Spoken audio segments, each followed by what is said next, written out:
What up, Tube? In the garage today, we're doing a little bit of work on the 59 Apache project. For those of you who haven't really watched any episodes on the Apache, it's a 59 Apache that I took and stuck on an S10 chassis. It's got a small block Chevy in it, 10-bolt rear, nothing crazy. It's just going to be a cruiser. The wife's truck, she's keeping patina on it, and just having something that's fun to drive around. So if you haven't seen videos on it, make sure you scroll down, go into the page here a little bit. I have most of the videos sectioned off, so you can just click on 59 Apache build and watch from the ground up. From the day we got that frame, I built custom frame mounts for the bed and the cab. I did exhaust on it, custom mounts for the motor. It was a good project. So there's lots of content below. Make sure you check it out.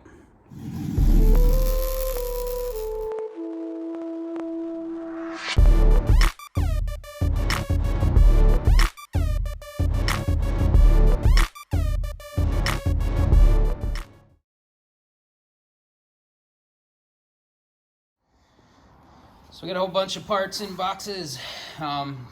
Yesterday I made a little tray to hold the battery just in the stock location. The stock tray had gotten ripped and cut out and all kinds of stuff. So last episode we finished up the Willwood brake boost, or the brake system, and the steering column. We got a little bit of welding to do on that still. But today I want to get this mini starter in. There's an ignition switch. I got a fuel pump sitting there, gas pedal, throttle cable, and most of the wiring on the inside I started a little bit yesterday as well. So yeah, let's get to moving, and hopefully I can get this thing fired up and take it for a ride soon.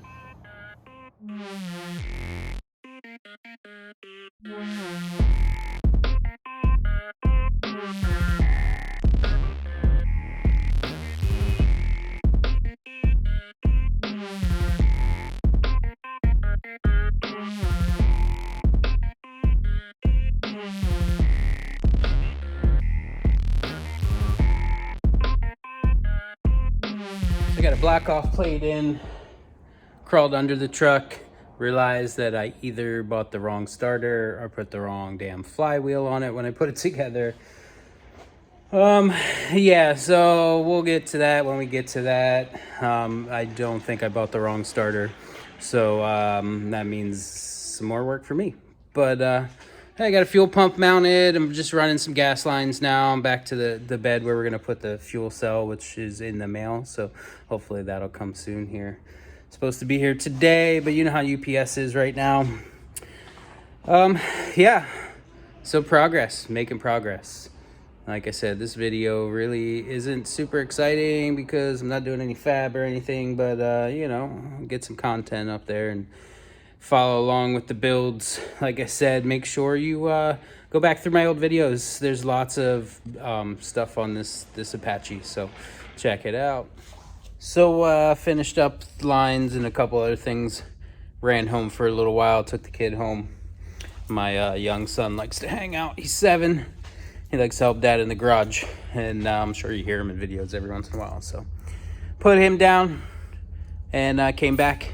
I started doing some wiring, getting wiring figured out. And let me show you what's going on here. So I started going through my harness here. It's just one of those cheaper $20 eBay harnesses. Actually, I think this one I pay $34 for because it's a little higher quality. The wires are a little nicer, and the crimps are nice and tight. I've run these in a lot of my stuff. There's one on the piggyback to the LS in the 50. I don't know, they work really good for me. Some other people hate them, but I don't have any problems or issues with them as long as you solder everything and make sure that all of these connections in the back of the box are nice and tight. Give them a little jimmy and make sure they're not going to fall out of there. Sometimes the crimps in these connectors are bad. If they are, big deal, fix it.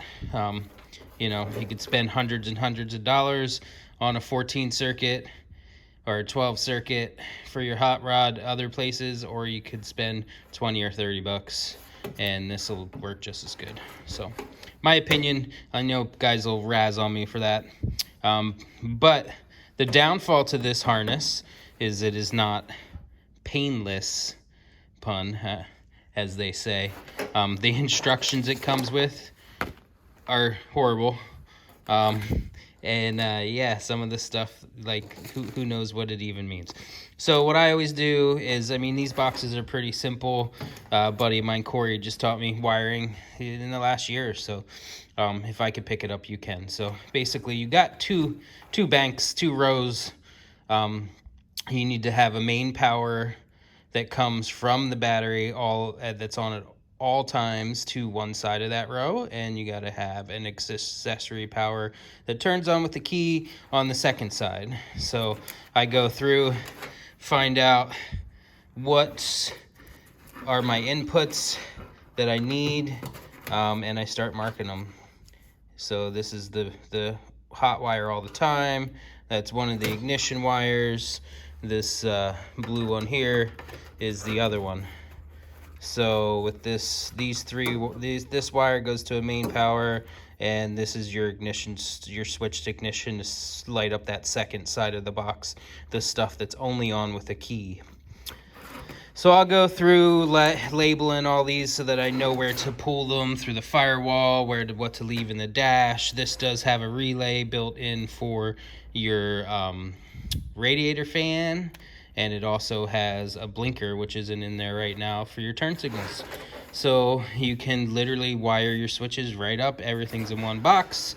It's simple old bus fuses, the fork style fuses, easy peasy, and go. So yeah, not super exciting, just like the rest of the stuff we've been doing today. You know, we got that block off plate in over here. You can't really see down there because it's dark, or well, you can see it.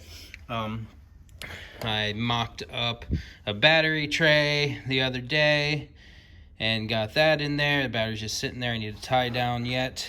I did install a fuel pump, and I put that right on the firewall, and I ran some line to the carburetor and down and under and back the frame to the bed where we will have a gas tank mounted.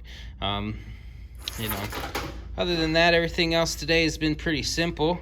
I'm gonna finish up with pulling these wires. I'm not gonna go soldering or actually connecting anything yet. I'm not quite ready for that, but I want to pull wires through. I got a spot for the box under the dash, and just get everything set up. Once I get some wires pulled in the truck, I'll show you kind of what I got going on inside. A lot of this gets wired into the ignition switch. A lot of this gets wired into the back of the gauge panel. So it's fairly simple.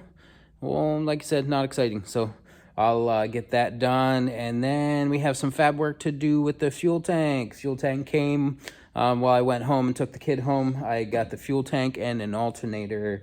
Can't put the alternator on yet because I brought the wrong bracket. I'm running this power steering pump over here. Hold on, I'll just turn the camera. One of these power steering pumps with a remote reservoir, which I made a little bracket for and mounted there. This is a short water pump. Usually short water pump, the alternator goes right there somewhere. It doesn't really fit. I have this empty spot on this other side, so I bought this alternator bracket, and I also bought an electric water pump. So this is the bracket for an electric water pump, and that electric water pump should be here in a couple days. So we'll take this short shaft water pump off there, throw an electric pump, and then just have 2 belts, one for power steering, one for water pump, and it'll be super clean looking and not have a bunch of extra shit in there. So I'm gonna pull wires and show you what's going on inside. So inside the truck, don't mind my mess. Obviously it's a work in project, or work in progress. We still have a nice whole factory there that needs to be taken care of, and lots of rust. My wife wants this truck kind of rugged, so I think she wants to bend up street signs and just do a new floor with that. We'll see.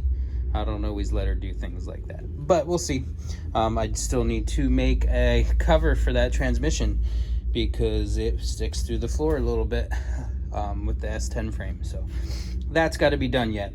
But let me show you what's going on here. We got ourselves just a cheaper ignition switch, nothing special, works good.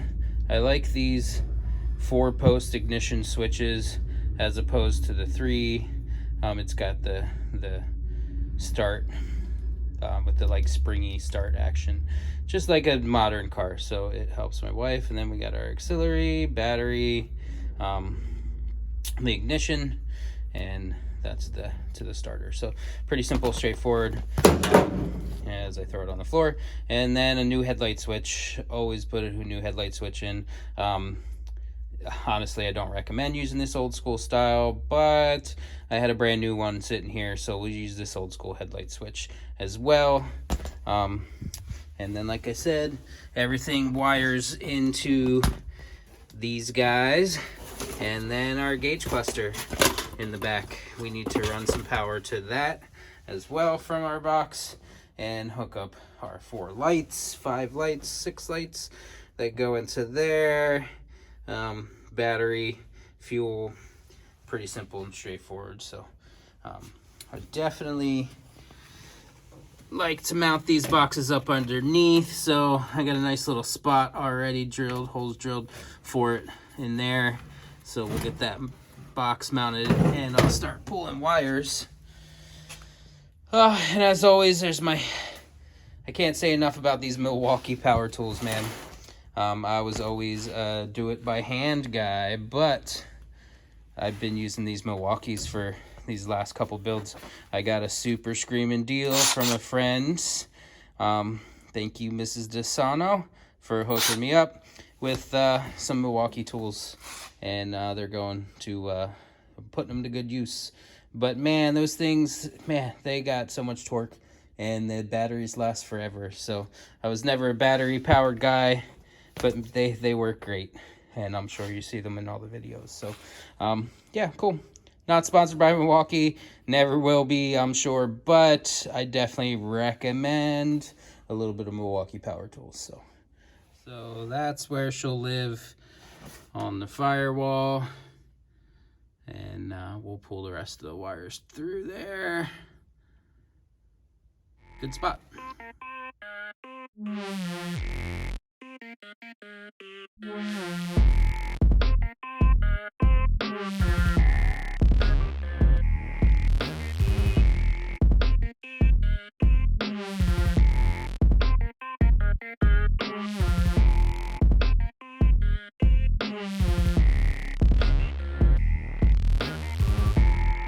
I know it looks like a mess now, but what I did was go through here and I found this pack of wires is going out my firewall.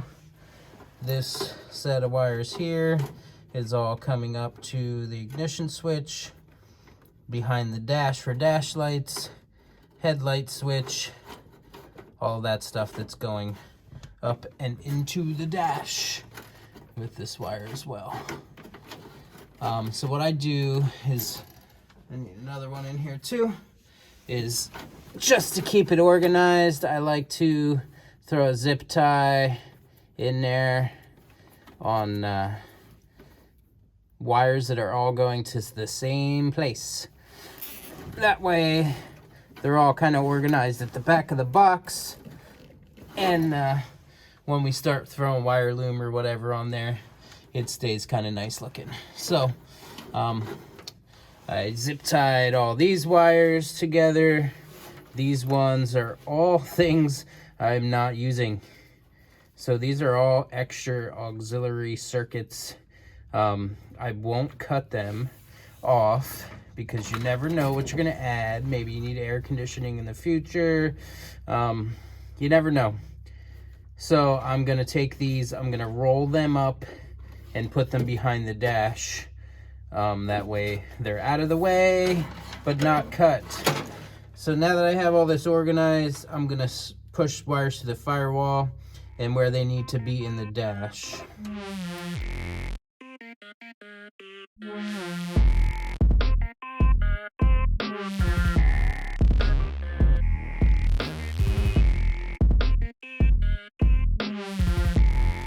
So I got some wires zip tied. Now I'm just going through, cutting them off. One thing to remember, if you're leaving live wires in your truck, car, whatever, make sure you terminate the end. Oh, I'm just gonna focus. Terminate the end there, cut it off, whatever. Make sure it's wrapped up and not just gonna be flopping around. You don't need to be blowing fuses and burning, starting fires, burning shit down. So I'm just gonna go through here and cut all these off. What I use to cut wires and zip ties and air line and gas line, pretty much everything is a set of these. It takes just a standard razor blade for a utility knife, and it's probably the best thing. I don't know, man. These things are awesome. As long as you got a nice tight blade in there, it's always super sharp, and it cuts and gives you a straight cut, especially for hoses. AN line, even with the steel braided AN line, put a nice solid razor in there. This one's pretty dull, but it'll give you a perfect cut through the rubber line and the steel braiding and the fabric around the outside, which gets all frizzy if you don't cut it right. So you know how important AN line fittings need to be straight cut. I mean, they make tools just for that. I use these all the time. They work great. So pick a pair up. These are Craftsman. I have no idea where I even got these. They've been in my toolbox forever. So if I stole these from one of my friends, thank you. You're awesome. I'm sorry, but thank you. These are the best. One other thing, if you have one of these old headlight switches, I remember being a first-timer hot rodder and couldn't figure out how to get my headlight switch, man. I literally cut it, drilled it, destroyed it to get it out of that hole. So if you're not aware, it's super easy. Usually there's a button of some kind on the back that you push and you pull the headlight switch, and it comes all the way out, shaft and all. With this one, it was so old and frozen. What I did was pull it out, zip it off with the cut-off wheel, and push the rest back in. Once you get the knob out, though, usually you push that button, pull that whole shaft out. Once you get that out of there, it's really easy. This is just like a screwdriver, flathead, you know, and you just unscrew it. And then once you get it out, that whole switch will just fall out from behind. So unscrew that, and you're good to go. You got your old headlight switch out. You can put your new one in. The new one, they don't do all that crazy shit. So there's just, you know, it's a simple, cheap one. Going for not a show truck, just functional. So this just has a lock nut washer. You know, super easy. But we're going to pull that out, put this in there. There's the button that you press to pull this whole shaft out. But we're going to pull that out, put this one in here, and keep running wires. Yay. So I got it all done, and it looks like a rat's nest right now, but here's our extra. This goes to the heater. I got all of this gets wired into the ignition switch. So there's a wire out to the starter, and our ignition powers to turn stuff on. I got my left and right turn signals, and then all my headlight stuff is all here too. Parking lights, headlights, dome lights, all that's run. And I got everything coming through the firewall here. We got fuel pump wired to the headlight switch for power to get to our foot dimmer switch. What else do we got in here? There's a yellow one for a wiper motor, which these are vacuum. I'm gonna wrap that up, save it for later. Usually The aftermarket wiper motors are on this side. Sometimes they're on the inside. I haven't looked for this truck, so who knows. But all this, headlights, turn signals, fan, and then we have our main power in and our power to the starter. Oh, what else do we need here? Looks like I'm missing one for the alternator, but that's about it. And yeah, that's just wired. That's in that bundle down there. I missed that one, but other than that, I think everything's done. So, you know, I lightly taped it off in the direction that everything's gonna go, and we'll get some wire loom and make it look half decent once we get everything hooked up. So now that I have everything run to approximately where it's gonna go, all the lengths cut, the extra wire I had to add in there. What I'll do is get the soldering iron out next time, solder everything up, tape it, loom it, make it look as nice as possible. But for now, that's it. Good day. Got a bunch of little tinkers stuff done. It's always the little things at the end of the build that seem to get you and take the longest. So yeah, for now, make sure you comment, like, subscribe. If you like what you see here, leave me a little comment. Let me know. And if you don't like what you see, do the same. If you see something I'm doing wrong or know of a way to make it easier on me, definitely let me know. I know so many people get on me for laying out the harness like that, but I'm still new with the wiring stuff. And, you know, sometimes it's just easier for me to lay out every wire and understand where it's going to go before I just start running stuff. But it does take a bit longer. I probably spent an hour going through that harness, maybe a little bit more. But now that it's done, it's done. And hopefully next time I won't have to spend an extra hour going through a harness. But who knows? It seems like, you know, I don't do them every day. I don't do them every month. I might do 1 or 2 a year. So by the time the next build rolls around, I seem to always forget. But once again, remember, Emerald City Shakedown, July 23rd, Springfield, Oregon. I'm going to tell you on every video, you should definitely be there. It's just a one-day show, but it's going to be great. It's going to be huge. Every year it'll get bigger and bigger. This is our first annual year putting it on, representing the Hooligans Car Club in Oregon. You know, the Hooligans is a club that I've been a member of for going on 4 years now. I've known these guys forever, been tattooing some of them for, hell, 10, 15 years. But we are a large club nationwide. I think last count there was like 17 chapters in 16 states. That number could be wrong. But we do a lot of good stuff. So even if you're not in the Pacific Northwest and you're on the East Coast, Pennsylvania, Arizona, California, Illinois, the list goes on. There's a hooligan show somewhere near you probably, so you should definitely check it out. Find everybody on Facebook. Everyone's got a page, usually on Facebook or Instagram.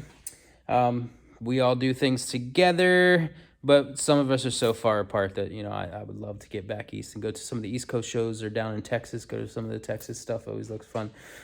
Someday. For now, remember, comment, like, subscribe. You can do this stuff at home too. Get some tools out, cut some stuff, put it back together, have a buddy help you. Hey, it's all fun. There's nothing you can mess up that can't be fixed by somebody. That's it for tonight, guys. Thank you so much for subscribing. I appreciate every single one of you. Have a good night.